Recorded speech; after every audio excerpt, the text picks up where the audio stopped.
নারী এশিয়ান কাপে কঠিন সমীকরণের সামনে দাঁড়িয়ে বাংলাদেশ। যদি কিন্তু মারপ্যাচে এখনও টিকে আছে শেষ ৮-এ খেলার সুযোগ। ইরানের বিপক্ষে ফিলিপাইন জিতে যাওয়ায় দুই গ্রুপের বেস্ট থ্রির একটা হওয়ার ঋতুপর্ণাদের জন্য সমীকরণটা আরও বেশি জটিল হয়ে গেছে।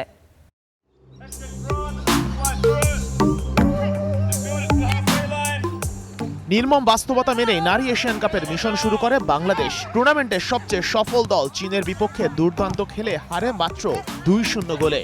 পরের ম্যাচে কোরিয়ার বিপক্ষে হার ৫-০। এ গ্রুপে স্বাগতিক অস্ট্রেলিয়া ও দক্ষিণ কোরিয়ার শেষ ৮ নিশ্চিত। সমীকরণ ছিল গোল্ড কোস্টে ইরান ফিলিপাইন ম্যাচ যদি ড্র হয় তবে পরদিন উজবেকিস্তানকে হারিয়ে দিলে বাংলাদেশ চলে যাবে পরের রাউন্ডে। কিন্তু ম্যাচটায় ইরানকে ২-০ গোলে হারিয়েছে ফিলিপাইন। এখন বাংলাদেশকে পরের রাউন্ডে যেতে হলে হয় উজবেকিস্তানকে ৬-০ গোলে হারাতে হবে, অথবা বাংলাদেশ যদি ১-০ গোলে জেতে তবে ভিয়েতনামের বিপক্ষে জাপানকে জিততে হবে ৭-০ গোলের ব্যবধানে। হিসেবের মারপ্যাচ হয়তো অনেক আছে, কিন্তু কোচ পিটার বাটলার এখন ওসব নিয়ে ভাবতে চান না। আমি শুধু একা নই, আমরা সম্মিলিতভাবে মেয়েদের সুযোগ সুবিধা থাকার পরিবেশ, ট্রেনিং কন্ডিশন এবং পুষ্টি নিশ্চিত করার জন্য লড়াই করেছি। আমি তাদের সঙ্গে মাঝে মধ্যে কঠোর হয়েছি, কিন্তু আমি জানি তারা খুব কঠিন পরিবেশ থেকে উঠে এসেছে এবং আমি তাদের প্রতি সহানুভূতিশীল। দলটাকে বাটলার সত্যি ওন করেন। প্রতিটা সদস্য তার পরিবারের সদস্যের মতোই। প্লেয়ারদের নিয়ে তাই নেই কোনো অভিযোগ।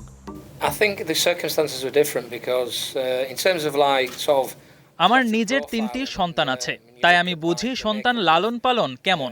আমার সন্তানরা এই মেয়েদের তুলনায় অনেক বেশি ভাগ্যবান ছিল। অনেকে হয়তো আমাদের অর্জনকে ছোট করে দেখেন এবং পুরুষ দলের সঙ্গে তুলনা করেন, কিন্তু আমি সারাদিন এটি নিয়ে কথা বলতে পারি। ফলাফল যাই হোক না কেন, আমি তাদের নিয়ে গর্বিত।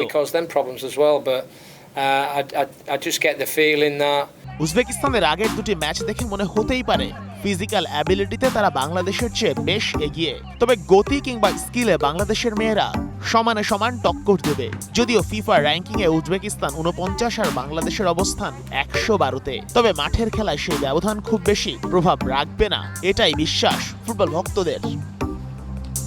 Sheikh Ashik, star news.